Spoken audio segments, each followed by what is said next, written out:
Iran यानी एक ऐसा देश जिसकी ताकत और सत्ता के आगे अमेरिका भी घुटने टेकता दिखाई देता है, जिसके रौब और दबदबे के आगे इजराइल भी नतमस्तक है। ईरान अगर चाहे तो वह आधी दुनिया की इकोनॉमी को चंद घंटों में ही मिट्टी में मिला सकता है, क्योंकि वह जहां पर स्थित है उसी रास्ते से दुनिया का 40% तेल और माल सप्लाई होता है। ईरान दुनिया की 21वीं सबसे बड़ी सैन्य ताकत है और वह आज दुनिया के सुपर पावर को टक्कर दे रहा है। यह तब है जब अमेरिका ने ईरान पर तमाम तरह की पाबंदियां लगा रखी हैं। ईरान की मौजूदा सरकार की स्थापना ही इजराइल का विरोध और अमेरिका के वर्चस्व को खत्म करने के लिए की गई थी। 1970 तक ईरान में पहलवी डायनेस्टी का राज्य था, जिसे अमेरिका और इजराइल का समर्थन हासिल था, और उस दौड़ में ईरान अमेरिका का सबसे करीबी दोस्त माना जाता था। 1948 में जब इजराइल की स्थापना हुई तो जिस मुस्लिम देश ने सबसे पहले इजराइल को मान्यता दी थी उसका नाम ईरान था।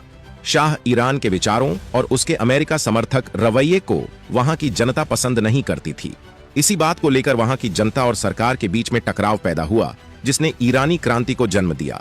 19वीं सदी में ईरानी क्रांति के नतीजे में पहलवी राजवंश का अंत हो गया और ईरान में एक नई सरकार का गठन हुआ, जो आज इस्लामी रिपब्लिक ऑफ ईरान कहलाती है। ईरान की सरकार को बनाने में भारत के मशहूर आलिम दीन सैयद अहमद मुसावी के पोते रूहुल्लाह खुमैनी का बड़ा योगदान रहा। उत्तर प्रदेश के बाराबंकी जिले में जन्मे सैयद अहमद मुसावी के पोते रूहुल्लाह खुमैनी ने ही ईरानी क्रांति का नेतृत्व किया था और वह ईरान के पहले सुप्रीम लीडर थे। रूहुल्लाह खुमैनी के सत्ता में आने के बाद ईरान अब कामयाबी की ओर अग्रसर था, लेकिन यह कामयाबी अमेरिका और उसके विरोधियों को पसंद न थी, और यही वजह है कि जब उन्होंने अपने परमाणु प्रोजेक्ट की शुरुआत की तो उनके विरोधियों ने उनके वैज्ञानिकों को मरवाना शुरू कर दिया। अमेरिका कभी नहीं चाहता था कि ईरान एक परमाणु शक्ति बने, इसलिए उसने ईरान पर तमाम तरह की पाबंदियां लगा दी, लेकिन यह पाबंदियां ईरान के हौसलों को कम नहीं कर पाई। और आज कुछ मीडिया रिपोर्ट्स बताती हैं कि ईरान दुनिया का दूसरा मुस्लिम देश है जिसके पास परमाणु हथियार मौजूद हैं। ईरान की सबसे बड़ी ताकत उसकी जियोग्राफी है। वह जहां पर मौजूद है वह इलाका तेल और खनिज पदार्थों से भरा पड़ा है, और यहां तक कि दुनिया का 40% तेल इसी रास्ते से होकर यूरोप और अन्य देशों तक पहुंचता है। यह रास्ता इतना अहम है कि अमेरिका ने इस रास्ते पर अपने जंगी बेड़े तैनात कर रखे हैं ताकि कोई देश तेल की सप्लाई लाइन को नुकसान न पहुंचा सके, क्योंकि अगर पश्चिम सहित यूरोपीय देशों को तेल नहीं मिला तो वह एक दिन भी जिंदा नहीं रह पाएंगे। और तेल कितनी बड़ी ताकत है इसका खौफ शाह फैसला अमेरिका को पहले ही दिखा चुके हैं। कहा जाता है कि लेबनान की तंजीम हिजबुल्लाह और फिलिस्तीनी संगठन हमास को ईरान ही हथियार सप्लाई करता रहा है। हमास पिछले कई दशकों से ईरानी मिसाइलों का इस्तेमाल करता रहा है। दुनिया आज भी हैरत में है कि एक शिया देश किसी सुन्नी संगठन की मदद कैसे कर सकता है, लेकिन बात जब फिलिस्तीन की हो, बात जब किबलाए अव्वल को बचाने की हो, तो हर मसलक और हर जात का फर्क छोटा पड़ जाता है। ईरान एक छोटा सा देश है, लेकिन उसका मुकाबला अमेरिका जैसी बड़ी ताकत के साथ किया जाता है, जबकि ईरान का बजट सिर्फ 6 अरब 30 करोड़ डॉलर और अमेरिका का रक्षा बजट 587 अरब डॉलर है। यहां तक कि सऊदी अरब ईरान से 9 गुना ज्यादा पैसा हथियारों और युद्धपोतों पर खर्च करता है। ईरान के पास 50 से अधिक रडार सिस्टम मौजूद हैं। ईरान के पास मौजूद असर रडार द्वारा समंदर में 2 किलोमीटर तक दुश्मन का पता लगाया जा सकता है। ईरान दुनिया का तीसरा देश है जिसके पास GTL टेक्नोलॉजी मौजूद है। ईरान अपने अधिकतर हथियारों का निर्माण खुद करता है और उसके बनाए गए हथियार आज दुनिया भर में इस्तेमाल किए जाते हैं। ईरान के पास दुनिया के सबसे खतरनाक फौजी सैनिक मौजूद हैं। ईरान की सेना में फौजियों की तादाद 6,70,000 से अधिक है। ईरान ने एक स्पेशल फोर्स भी तैयार कर रखी है जिसे इनकलाबी गार्ड के नाम से जाना जाता है। कहा जाता है कि जब किसी मैदान में ईरान यह फौज उतारता है तो वहां पर राख के ढेर के सिवाय कुछ नहीं बचता। ईरान ने पिछले 30 सालों में टेक्नोलॉजी के मामले में खुद को इतना मजबूत कर लिया है कि इजराइल की भी हिम्मत नहीं कि वह सामने से उसका मुकाबला कर सके।